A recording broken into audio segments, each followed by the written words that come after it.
एवढ्यासाठी म्हणलं, स्वाभिमानीने आत्मसन्मान जपणं यामध्ये काही अर्थ आहे, वेगळा आहे. आत्मसन्मान जपणं म्हणून आज तुम्ही या चौकामध्ये उपस्थित आहात, भाषण ऐकण्यासाठी उपस्थित आहेत असं मला वाटतं.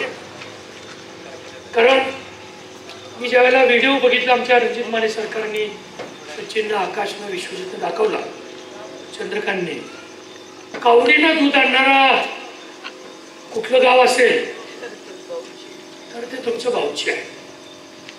महाराष्ट्रामध्ये किती ग्रामपंचायत मला माहिती नाही, पण आपल्या तालुक्यामध्ये 105 गाव आहेत. वाळवा तालुक्यात 105 गावामध्ये असा प्रकार कुठं असणार नाही याची मला ठाम खात्री आहे. कारण पानंद रस्ते 40 वर्ष होत नाही, त्यातले 35 वर्ष एकच व्यक्ती आमदार आहे. मगाशी सांगितलं सगळेच पुढारी पानंद रस्ता नाही. आता पुढाऱ्यांनी मतदान करावं की नाही हा प्रश्न आहे त्यांना. त्या अवटे पानंद रस्त्याच्या मुर्मीकरणासाठी, खडीकरणासाठी 36 लाख रुपये आपण दिले. त्याच्यावर मला भेटायला आले तर ते ज्या भाषेत सांगत होते, आश्चर्य वाटायचं की आपण पावची सारख्या नॅशनल हायवे आता पेठ सांगली रस्ता होतोय, त्याला लगत असलेल्या गावातलं हे चित्र आहे का? आणि असं चित्र असेल तरी माणसं 35 वर्ष ज्यांना निवडून देत आहे तो माणूस कुठं आहे? मला आश्चर्य वाटायचं. रामोशी पानंद रस्ता मुर्मीकरण, भीमराव विठोबा खोत ते जालिंदर रत्तेगर पानंद रस्ता, नागठाण वाट पानंद रस्ता मुर्मीकरण 36 लाख, असं 1,44,00,000 या भाऊचीच्या पानंद रस्त्यासाठी दिले. मी ज्यावेळेला त्या कावडीवरनं दूध आणताना पाहिलं त्याला 55 गावं आपल्या मतदारसंघामध्ये ग्रामपंचायत आहे आणि 2 शहर आहेत, असे 57 गावाचा मतदारसंघ आहे. सगळ्या गावात मी आपल्या कार्यकर्त्यांसाठी पानंद रस्त्याचे सगळे प्रस्ताव मागून घ्या. पानंद रस्त्याला जो निधी आला आहे 145 किलोमीटर रस्त्यासाठी 25,50,00,000, त्याची मुहूर्तमेढ कुणी रवली असेल तर ते कावडमध्ये जे दूध आणताय ते आमच्या ग्रामस्थांना ती मुहूर्तमेढ रवली असं मला वाटतं. आणि ते बावची गावच्या लोकांनी लावलं. 25.5 कोटी रुपये आपण आणू शकलो महायुतीच्या सरकारचे. कारण मला तुम्हाला सगळ्यांना काही प्रश्न विचारायचे. मी आज काही मागायला तुम्हाला आले नाही. तुम्ही मला 19ला मी अपक्ष लढलो, अपक्ष लढत असून सुद्धा 1188 लोकांनी मला आशीर्वाद दिले, मतदारांनी आशीर्वाद दिले. त्याची परतफेड करणं या जन्मात मला शक्य नाही आहे, पण मी प्रयत्न करतोय की तुम्ही जो आशीर्वाद मला काही संपर्क नसताना एका सभेमध्ये आल्यानंतर तुम्ही मला 1100 लोकांनी 88 लोकांनी आशीर्वाद दिला, त्याची परतफेड करण्यासाठी पहिली स्कीम मी आवडतं गाव. त्याचं कारण असं आहे, गावची गाव आहे पहिल्यापासून शिंदे साहेबांना मानणारं गाव आणि विलासराव शिंदेचं राजकीय करिअर मी त्यांना दैवत म्हणून काम करतो.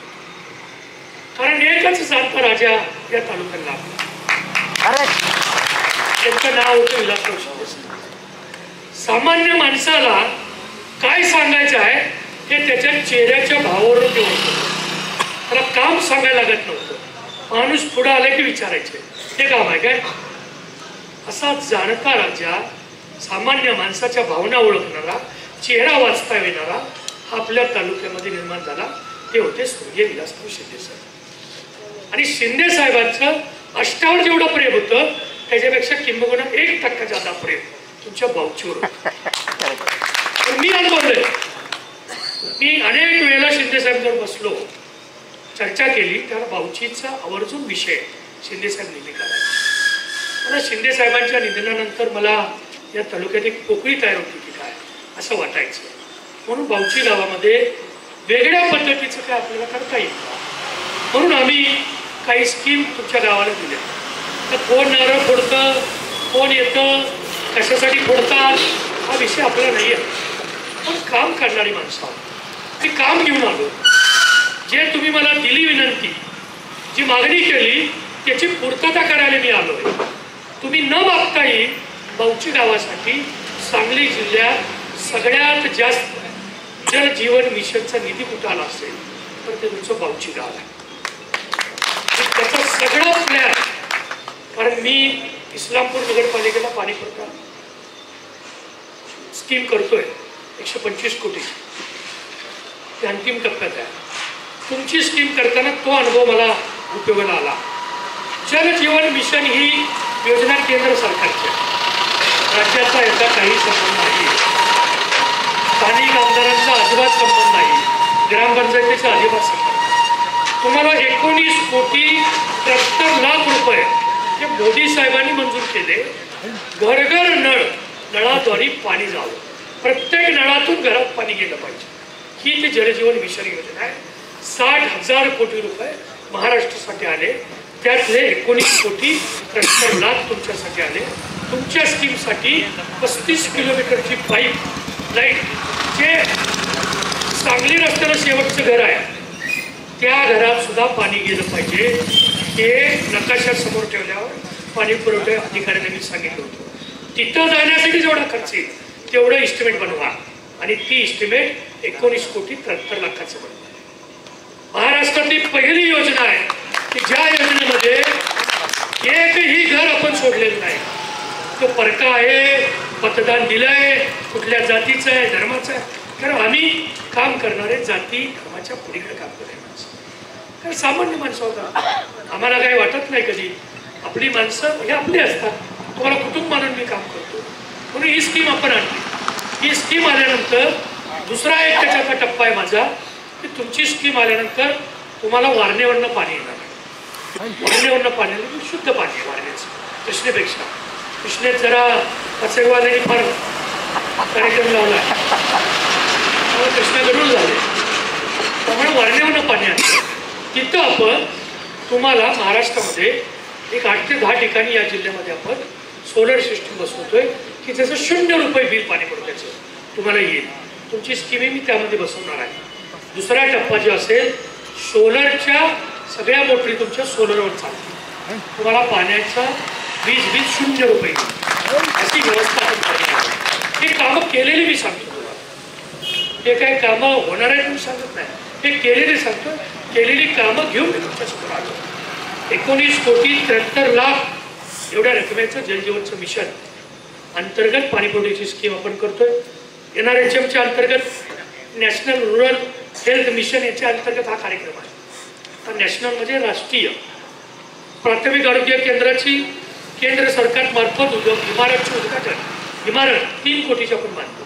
कारण बावचीमध्ये खूप पेशंट त्या हॉस्पिटलला जातात. माझ्याकडे एक डाटा आहे कोविड नंतर कुठल्या जास्त ओपीडी चालतात, म्हणून त्या इमारतीला आपण 3 कोटी मंजूर केलं. तर काही लोकांनी उद्घाटन केलं म्हणे, करू देत, काय फरक पडत नाही. ज्याला काही करायचं नसतं त्यांनी उद्घाटन करतात. तर मला असं वाटतं तुमच्या समोर ती मूर्ती आहे, ती इमारत आहे. नॅशनल रुरल हेल्थ मिशननं 3 कोटी मंजूर केले की जे नॅशनलला पैसे असतात ते मोदी साहेब देतात. आता मोदी साहेबांच्या कामाचं उद्घाटन हे करणार असतं, आपल्याला आनंद आहे सगळ्यांना. फक्त एकदा तरी म्हणावं, मोदी साहेबांसारखा नेता नाही जे रोज उठून त्यांच्या नावाने खडं फोडतायत. ज्यावेळी म्हणावं उद्घाटन करतोय किंवा त्या उद्घाटनाची तरी जाणीव काही लोकांनी ठेवण्याची आवश्यकता आहे. दुसरं मातंग समाज मंदिर, अनेक वर्ष काही लोक नारळ फोडत होते त्याचं मंदिर. मला आमचे तिथले सगळे कार्यकर्ते, चंद्रकांत असतील, रणजित असतील, सगळ्या कार्यकर्त्यांनी सांगितलं 25 लाख रुपये आपण धरलेले आहे. त्याचंही उद्घाटन काही लोक येऊन करून जाते ना, तुम्ही लक्ष ठेवून राहा. कारण काय लोक नारळ फोडायला पहिल्या नंबरला आहे. बावची फळकेवाडी रस्ता 6 कोटी 36 लाख, त्याचे उद्घाटन काल कोणीतरी 14 लोक घेऊन केलं. म्हणजे हा रस्ता मुख्यमंत्री सडक योजनेत देवेंद्र फडणवीस साहेबांची शिफारस आहे. मुख्यमंत्री कोणाचा आहे? माहितीचा. तुमचा मुख्यमंत्री असताना ते घरात बसायचे म्हणतात, ते बाहेर येत नव्हते. त्यावेळेला सांगत नव्हतं तुम्ही, तुमच्याकडे खातं होतं, ग्रामविकास मंत्रालय होतं त्यांच्याकडे 5 वर्ष, त्यावेळेला हा रस्ता दिसला नाही. मुख्यमंत्री ग्राम सडक योजना ही मुख्यमंत्र्यांची असते, त्यांच्या अधिकार कक्षातली बाब आहे. महायुतीचे मुख्यमंत्री एकनाथ शिंदे साहेब, त्याचंही उद्घाटन कोण करत असेल तर बावचीकरांनी आत्मपरीक्षण करण्याची गरज आहे. दुसरी प्रस्तावित निधी तुमच्या ह्या चौकाचं सुशोभीकरण एक 50 लाखाचा निधी 95-5 मध्ये आम्ही देतोय. टोटल 30,78,00,000 हे 50 लाख सोडून तुमच्या बावची गावाला दिले. तर बावची गावाची मला असं वाटतं तुमच्या बावची गावाची टोटल कुटुंबाची संख्या जी आहे ती 1856 आहे. कधीतरी घरात गेल्यावर करा 30,76,00,000 भागिले 1856 घरं. प्रत्येक कुटुंबाला किती पैसे आले विकास कधीतरी करा आणि 35 वर्षात काय मिळालं याचंही आत्मचिंतन करा गरजेचं आहे. 16.5 किलोमीटरचे रस्ते आहेत. 16.5 किलोमीटरच्या रस्त्याला एक रस्ता जर आपण 2 फुटानं चढवून जरी डांबरीकरण केलं 25 लाखाच्या पुढे जातो. आपण म्हणायचं त्यांचं करताय का 50 लाख मध्ये आधी चिरीमिरी आहे बऱ्याच जणांची त्यांच्या. 16-17 किलोमीटरच्या रस्त्याला 50 लाखाने हिशोब केला किती झाले 7.5 कोटी. 35 वर्षात आले तरी तुम्हाला रस्ते तरी तुम्हाला पाणी नसते ना. 35 वर्षाचे दिवस काढले 12,775 दिवस होता. दिवस एवढा दिवस एकच माणूस बघत बसलाय तुम्ही. तुमचा सगळ्यांचा सत्कार घ्यायला पाहिजे मुंबई हाजी सत्कार. अरे आपल्याला 5-6 दिवस एखादा पाहुणा आला तर कस तरी होता. अरे कवा होतो बाबा 12,775 दिवस पण तो पाहुणाच आहे आपल्या भागात नाही. हायवेच्या पलीकडे शिराळा विधानसभा आहे. त्याचं गाव कुठलं आहे ना आपल्या मतदारसंघात. आपल्या गावात 57 गाव आहे. इस्लामपूर पासून सुरुवात ते मौजे डेरा तिकडं माळवाडी सावळवाडी ही गावाची आपल्या रचना आहे. तरी सुद्धा आपण एवढा दिवस त्यांना बघतोय. मला तुम्हाला काही प्रश्न खरंच विचारायचे आहे. जर बावची गावामधल्या लोकांना जवळ आसका शहर आपल्या जवळ 2,500 एकर जमीन ही शारपड आहे. तिथं जर MIDC झाली असती तर आमच्या बंडाभाऊंना जवळ इंडस्ट्रीमध्ये नोकरी लावण्यासाठी लोकांना घेऊन जायला लागला असतं का. आमच्या मुलांनी उद्योजक झाले असते. आमची मुलं तिथं MIDC मध्ये एक उद्योग तयार करू शकले असते. तुम्हाला एका कारखान्याचा फक्त हिशोब सांगतो तुम्हाला आश्चर्य वाटेल. तुम्ही आत्मचिंतन या गोष्टीचं करा. आपला कारखाना कुणीतरी म्हणते 6 युनिट आहे. बावचीत किती सभासद आहेत किती सभासद आहेत कारखान्याचे राजाराम बापकर अहो सगळ्या तालुक्यात म्हणून 12,000 त्यातले मयत 8,000 सगळे मिळून तुमच्याकडे 200-250-300 असतील. आता 9-9 किलो साखर आल्या घ्या 250 लोकांनी. बाकीच्यांना सभासद होता येत नाही करत नाहीत का नाही. 2च माणसं नशिबान आहेत बघा ज्यांना अलीकडे केलंय. कोण आहे 2 माणसं नशिबान. एक विद्यमान चेअरमन आणि एक त्यांचे भाऊ. 2च नशिबवान माणसं या तालुक्यात जन्माला आली आणि ते राजाराम बापू कारखान्याचे सभासद झाले असं लोक म्हणतात. मी काय त्याच कारखान्यात सभासद नाही आहे. माझी कधी ऊस घालत नाही. कारण त्या ऊसामध्ये जेवढं टनेज आहे त्याच्यापेक्षा कमी टनेज आहे असं काय लोक सांगतात. ऊस घालायला नको आपण. अशा लोकांना आपण 22 लाख गळीत करणारे आपले 6 युनिट. आपल्याला गोणी लागते ना साखर होतं आपण गोणी म्हणतो प्लास्टिकचे लागते ना ते 50 किलोचे गोणी असते. त्याला रेट आहे 30 रुपये. 50 किलो म्हणजे 22 गुणिले 2 44 लाख गोण्या तुम्हाला लागतात. 44 लाख त्यांचा जर दर 30पेक्षा जास्त आहे तर ते मुंबईतनं खरेदी करतात असं म्हणतात. जर 30 रुपये कमीत कमी खरेदी धरलं 44 लाख गुणिले 30 तर त्याचा हिशोब काढा तो 12.5 कोटीच्या पुढे जातो. ते कोटी आपल्याला जे लागत आहेत कारखान्यांना ते 12.5 कोटी रुपये लागत आहेत. गाव कुठल्या नेत्याला असं वाटलं नाही. 35 वर्षे ही माणसं मला निवडून देत आहे. मी बावचीच्या जिल्हा परिषद गटामध्ये पोती तयार करणारा एक उद्योजक तयार करावा आणि त्याच्या हाताखाली 12 कोटीची ऑर्डर त्याला द्यावी आणि ती ऑर्डर दिल्यानंतर 200 माणसं 200 आपली मुलं उद्योजक बनले असतील. आपली मुलं नोकरदार बनले असतील. आपली मुलं चांगल्या पद्धतीनं आर्थिकदृष्ट्या सक्षम झाले असते. हो, आजकाल आपल्या मुलांना मुली देताना 10 वेळा विचारतात, कुठे नोकरी करू विचारतात ना, आहे का नाही प्रश्न मोठा. जर ती MIDC झाली असती तर हा प्रश्न आला असता का? आपली पण पोरं गेली असती पॅरिसला आयफेल टॉवरवर. काय सचिन, गेला असता का नाही आपण पण? प्रशांत दादा तुम्ही पण गेला असता. आपलं झालं सोडून त्या पण त्या पोरांना पाठवलं असतं. तुमची मुलं आयफेल टॉवरवर जातात, लग्न करशील का म्हणून कोणाला तरी विचारणार. आमच्या पोरांचा लग्नाचा पत्ता नाही. आणि 35 वर्ष तुम्ही आमदार, ते कोण बघायचं? कोणाची जबाबदारी आहे? त्यांची जबाबदारी नाही का? राजकारणामध्ये ज्याला आपण लोकप्रतिनिधी म्हणून निवडून देतो, तो लोकप्रतिनिधी काय करतो काम, हे गणपतराव देशमुख साहेब आहेत, त्यांना विचारा. ते विलासराव देशमुख साहेब आहेत, त्यांना कधीतरी विचारा.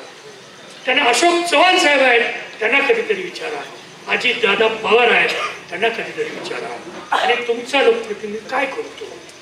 आपल्याला ऊसाच्या तोडीला प्रश्न, शेजारचा कारखाना हडप करण्याचा प्रश्न, ऊस तोडी झाली, अरे त्या स्वर्गीय वसंतदादांनी धडक योजना आणल्या, कारखाना त्याला हमीपत्र, कारखान्याला पैसे घातले.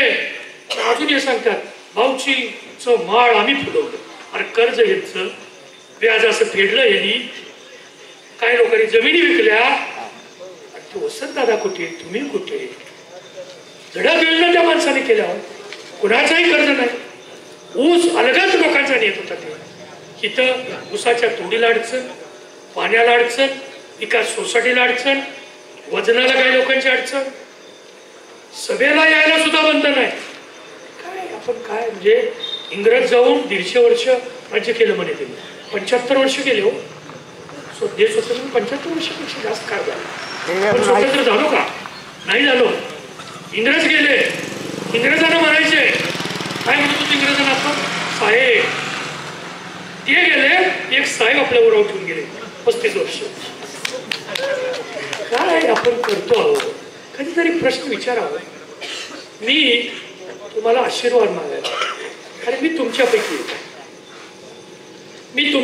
एक ह्याच्यासाठी आहे. मी पण शेतकरी कुटुंबात जन्म घेतला. माझे 18व्या वर्षी माझे वडील वारले, एक्सपायर झाले. वडिलांच्या निधनानंतर, वडिलांचं छत्र हरपल्यानंतर समाज आणि जग कसं वागू शकतं ते सगळे अनुभव मी घेतले. त्यामुळे माझ्या संवेदना जागृत आहे. मला सामान्य माणसं आपली वाटतं, कारण मला काही सामान्य लोकांनी त्या ठिकाणी मदत केलेली आहे. जे माझ्याकडे आहे ते सामान्य लोकांना देण्याची भूमिका माझी आहे. त्यांची आहे का कधीतरी विचार? माझ्याकडे एकच हॉस्पिटल आहे 732 बेडचं. मी लोकांच्यासाठी फुकट केलं. एक फुकट केल्याची गोष्ट 35 वर्षात तुम्हाला आठवत असेल घरात गेल्यावर तर आठवा आणि त्यांना मत द्या. माझी काय अडचण नाही. केलं काय कधी नाही. माझी विनंती तुम्हाला आहे, अरे 30-30 कोटी रुपये भाऊच्या सारख्या भागात येत असतील. विकासाचा हा रथ आता थांबवू नका. या विकासाच्या रथासाठी चांगल्या माणसांना आशीर्वाद. ही आमची सगळी टीम, हे युवक आहेत. उद्याच्या 20-25 वर्ष तुमच्या गावाचं भवितव्य त्यांच्या हातात आहे. त्या पोरांना जर तुम्ही आशीर्वाद दिला, त्या पोरांना जर सहकार्य केलं, त्या मुलांना जर तुम्ही शाबासकीची थाप दिली, तर हे बावची गाव विकासाच्या दृष्टीनं एक मॉडेल गाव म्हणून या ठिकाणी निर्माण झाल्याशिवाय राहणार नाही. हा विश्वास माझ्या. मी जाता जाता काही प्रश्न तुमच्या पुढे घेऊन जाणार आहे. मला जर आशीर्वाद दिला, आज निवडणूक नाही आहे, मी काही मागायला तुम्हाला आलेलो नाही. पण जर निवडणुकीच्या वेळेला मी आलो तर माझं भाषण करण्याची प्रेरणा असेल, हे नसेल, त्यावेळेला जर तुम्ही मला आशीर्वाद दिला तर माझा एक शब्द आहे तुम्हाला, प्रत्येक गावामध्ये आमदार फंडातून रस्ता एखादा कमी होईल, पण एक प्रत्येक गावात वजन काटा मी करेन. आत्ता सुद्धा आपण करू शकतो, पण आत्ता केल्यावर काय होते माहिती आहे का तुम्हाला? कितना वजन करून गेलं एखाद्या कारखान्यावर, कारखान्याचा कोण त्या अधिकाऱ्यांना काय चाललंय, मी टिंब टिंब टिंब बोलतोय, मी 9 वर्ष अर्थमंत्री होतो, मी 5 वर्ष ग्रामविकास मंत्री होतो, 1 वर्ष गृहमंत्री होतो, 2.5 वर्ष जलसंपदा मंत्री होतो. माझ्याकडे कुठल्याही अधिकारी फिरकायचे नाही. 35 वर्ष मी आमदार आहे. आता आमचं सरकार येणार आहे आणि मी मुख्यमंत्री होणार आहे. ते फोन जातात. अरे जे आमदारकीचं पद आहे ना ते सामान्य माणसाच्या सेवेसाठी दिलेलं आहे. तुम्ही सामान्य माणसाच्या अर्थकारणाच्या आड येण्यासाठी वापरताय. जर आपलं ऊसाचं वजन जे हित होतंय तेच तिथं झालं तर किमान जो 50 टन ऊस काढतो ना 35 वर्षात किती नुकसान झालं असं काहीतरी हिशोब करा. सांगत नाही तुम्हीच करा. हे काम करेल आणि त्यासाठी आमदार बदलण्याची आवश्यकता आहे. हे जे बोलतात का नाही ते आमदार म्हणून बोलताय. ते छत्र जे आहे ना ते छत्र ज्या दिवशी तुम्ही घालवून टाकाल त्यावेळेला सगळे अधिकारी हा निशिकांत दादाचं तुम्हाला वचन आहे. सगळे अधिकारी खुर्च्यात टाकून तुमच्या ट्रॅक्टरच्या तिथं बसतील. हिथं केलेलं वजनच तिथं होईल याची व्यवस्था निशिकांत त्या पोस्टमध्ये एवढी ताकद आहे. आता हे तुमच्या पुढे येतील. मला आता महाराष्ट्रावर प्रचार करायला लागेल असं म्हणतील. मला मुख्यमंत्री करणार आहे. मुख्यमंत्री करणार आहे एवढं म्हणल्यावर शरद पवार झोपेतनं साहेब उठले. ते त्रास होत होता तरी प्रेस पुढे आले. आमच्या पक्षात कुणी इच्छुक नाही. आपण सांगितलं हो पवार साहेबांनी सांगितलं. हे तुम्हाला सांगतील मीच होणार आहे. पवार साहेब म्हणतात राष्ट्रीय अध्यक्ष त्यांच्या पक्षात आमच्या पक्षात कुणी इच्छुक नाही. काल बारामतीत सुप्रिया ताईंचा बोर्ड लागला. भावी मुख्यमंत्री 11 मुख्यमंत्री झाले त्या महाविकास आघाडी. त्यांचा कितवा नंबर आहे माहिती आहे. मध्ये बोर्ड लावला तुमच्या गावात आले. आता डिजिटल लावायची स्पर्धा सुरू झाल्या. पूर्वी कार्यकर्त्यांनी लावायचे पदर मोड करून. आता कार्यकर्ते फिर आलेत कर्ज बाजारी झाले. मास म्हणतात नको आता. आता कारखान्यानं काहीतरी येते वाटतं. बोर्ड लावला सेनापती स्ट्राईक रेट 80%. 10 निवडून आले. दुसऱ्या दिवशी त्या रोहित पवार साहेबांनी सांगितलं इथं कोणी सेनापती एकटा नाही. इथं सगळे कार्यकर्ते सेनापती आहेत. झालं. तुम्ही जे बोला त्याच्या दुसऱ्या मिनिटाला तुम्हाला उत्तर तुमच्याच पक्षात येतोय. तुम्ही निष्ठेच्या गप्पा मारता. तुम्ही मुख्यमंत्री व्हायच्या गप्पा मारता. तुम्हाला भावना प्रदान करतील. तुम्हाला भावनाशील करतील. मुख्यमंत्री होण्यासाठी 145 पेक्षा जास्त आमदार लागतात. हे लढवतात 80. त्यांचा पक्ष 4 ठिकाणी फटलाय. 10 आमदार आहेत आता. त्यांचा बादशाच एकटा यांच्या बरोबर आहे. उरलेले 8 जण यांच्याबरोबर नाही. ते कधी पण तिकडे जाऊ शकतील अशी परिस्थिती आहे. का त्यांचा स्वभाव. अरे 9 वर्ष ते 17 साली झाले. तो प्रदेशचे अध्यक्ष 17 झाले. 17 ते 24 7 वर्ष पक्ष एकसंग ठेवता आला नाही.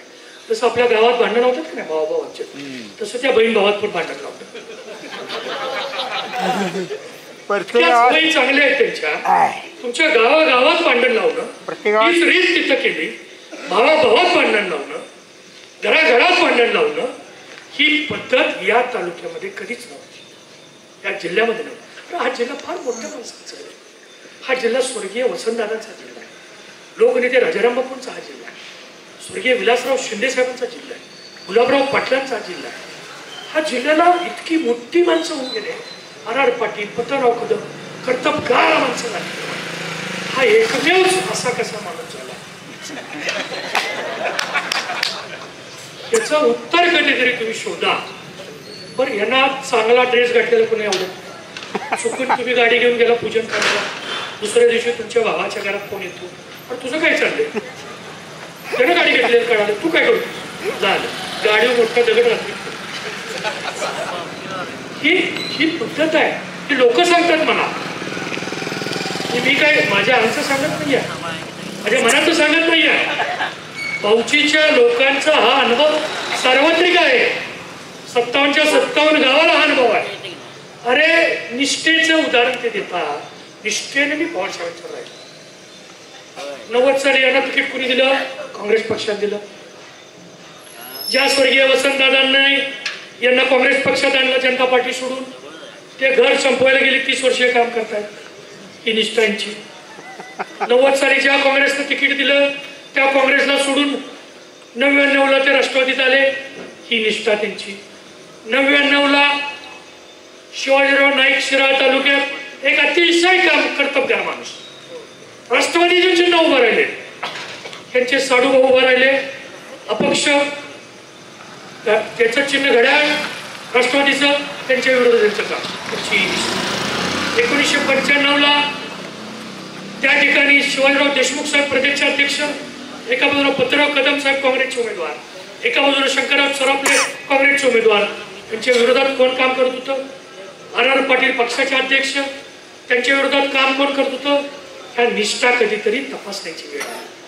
हे कधीच कोणाशी प्रामाणिक नाही आहे, हे कधीच कोणाशी निष्ठेने राहिलेलं नाही आहे. हे जर निष्ठेने राहिले असते मागच मुख्यमंत्री झाले असते. कारण त्यांच्याकडे सगळं आहे, काय नाही सांगायचं. फसवणूक करायचा एक कलमी कार्यक्रम आहे, दुसरा एक मोठा शब्द आहे त्यांचा करेक्ट कार्यक्रम. अरे कार्यक्रम आपल्या ग्रामीण भागामध्ये मातीचा कार्यक्रम म्हणतो आपल्याला, मातीचा कार्यक्रम म्हणतो ना, माती करणार आमच्या सगळ्यांची करेक्ट करून जे काही आत्मपरीक्षण करा. हा माणसाचा स्वभाव, त्या माणसाचा विकासाचा दृष्टिकोन हा सामान्य माणसाला डोळ्याच्या नाही आहे. पै आणि पाहुणे, तुमच्या गावात पाहुणे असतील तर विचारा, पाहुणे कुठे गेले? कदाचित नसतील, त्यामुळे पाटलांना कुठल्या मिळालं पाहुणे असलं की बघा, गेली 20 वर्ष विजय पाटील राष्ट्रवादी तालुकाध्यक्ष आहेत, कारखान्याचे वैद्य पाहुणे आहेत, त्याची मावशी त्यांच्या घरात.